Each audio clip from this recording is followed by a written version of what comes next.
तो प्यारे बच्चों, एक बार फिर से आप सभी का आपके प्यारे से YouTube चैनल एसकेएम स्टडी के इस लेटेस्ट वीडियो में बहुत बहुत स्वागत है। और आज के वीडियो में आपको क्लास 12th के बच्चों के लिए बायो का बोर्ड कॉपी किस तरीके से लिखना है इस वीडियो में पूरी चर्चा करेंगे। और साथ ही साथ यूपी बोर्ड ने जो पेपर लॉन्च किया है 2021-22 में, जो पेपर लॉन्च किया था वही पेपर 2023 के लिए भी लॉन्च कर दिया गया है।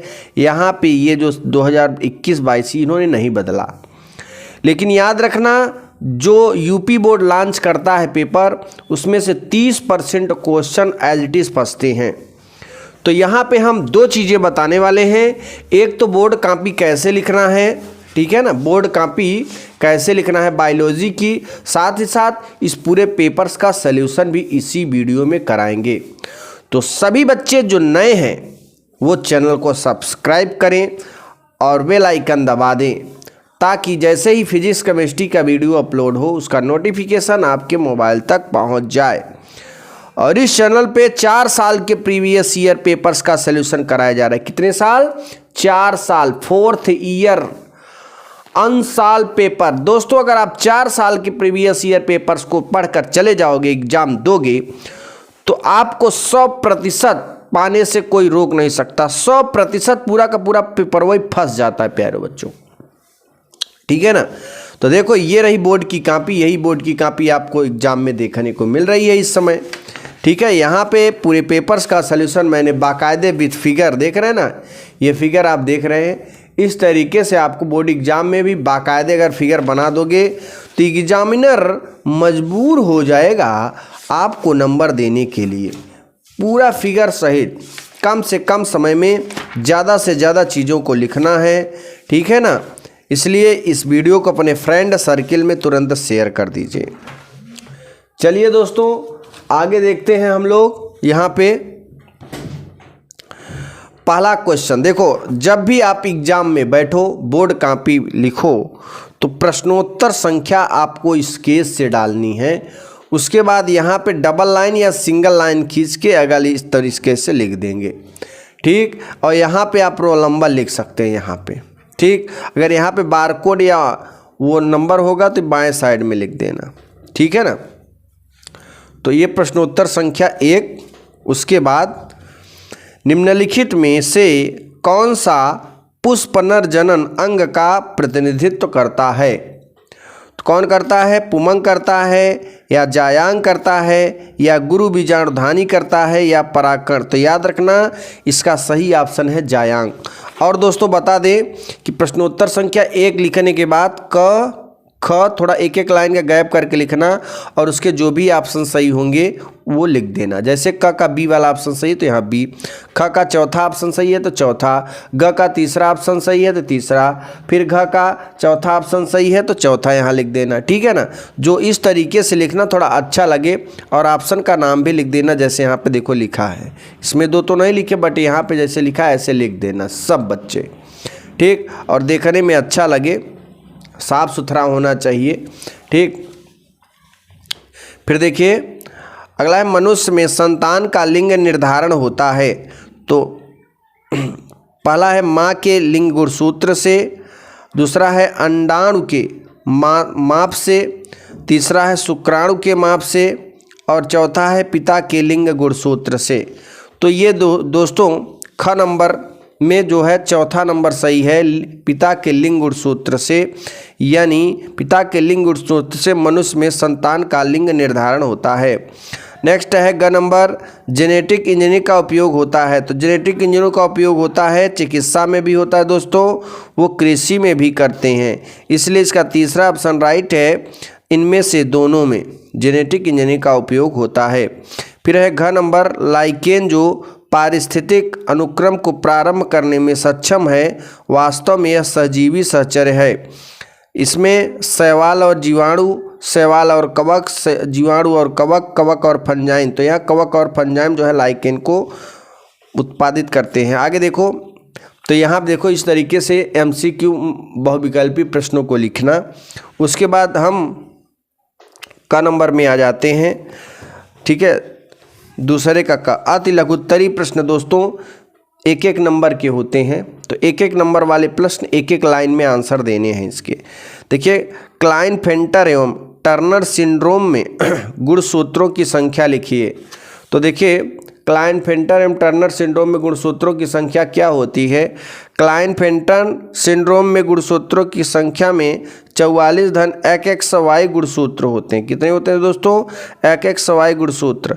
और टर्नर सिंड्रोम में 44 धन X गुणसूत्र होते हैं। कितने होते हैं? 44 धन X गुणसूत्र होते हैं टर्नर सिंड्रोम में। ठीक है ना। फिर देखिए, अब हम दूसरे के ख की बात कर लेते हैं। नर जन्म कोशिकाएं किस विभाजन द्वारा शुक्राणुओं का निर्माण करती हैं? नर जन्म कोशिकाएं किस विभाजन द्वारा शुक्राणुओं का निर्माण करती हैं दोस्तों? तो यहाँ आप देखिए ख नंबर है, जरा ध्यान देना। शुक्र जनन कोशिका में विभाजन द्वारा शुक्राणुओं का निर्माण करती हैं। किसका? शुक्र जनन कोशिकाओं में विभाजन द्वारा शुक्राणुओं का निर्माण करती हैं। ओके, चलिए अब हम दूसरे के घ में आ जाते हैं। तो दूसरे का घ क्या है? दूसरे का ख। नर जन्म कोशिकाएं किस विभाजन द्वारा शुक्राणु का निर्माण करती हैं? तो ये हो गया। अब दूसरे का ग देखिए, ग क्या है? परागकण मातृ कोशिका में गुणसूत्रों की संख्या क्या होती है? परागकण मातृ कोशिका में गुणसूत्रों की संख्या। तो यहाँ पे लिखा है दोस्तों, परागकण मातृ कोशिका में गुणसूत्रों की संख्या द्विगुणित होती है। क्या होती है दोस्तों? द्विगुणित होती है। ठीक है ना, क्या होती है? द्विगुणित। अब प्रश्नोत्तर संख्या 2 का घ देखेंगे।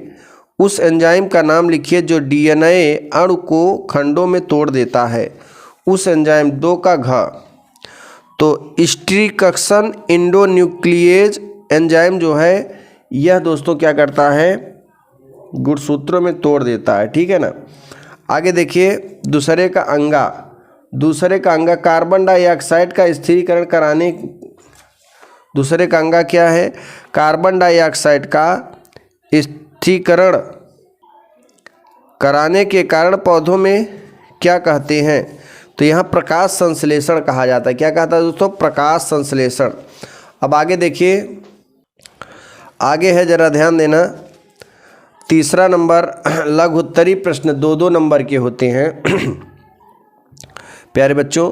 तो ये देखो, पहला प्रश्न, पक्षियों में लिंग निर्धारण को स्पष्ट कीजिए। अब पक्षियों में लिंग निर्धारण को स्पष्ट कैसे करना है? तो जरा ध्यान देना। लिंग निर्धारण की यह क्रियाविधि कुछ कीटों जैसे कि तितली तथा कशेरुकों जैसे कि मछली, संतृप्त व पक्षियों में पाया जाता है। इसमें नर संयुग्मित होता है, जिससे 2 लिंग गुण सूत्रों को जेड से प्रदर्शित किया जाता है। अतः नर सदैव समान प्रकार के ही युग्मक उत्पन्न करेगा। मादा विषम युग्मती होता है, जिसके 2 लिंग गुण सूत्रों को ZW से प्रदर्शित किया जाता है।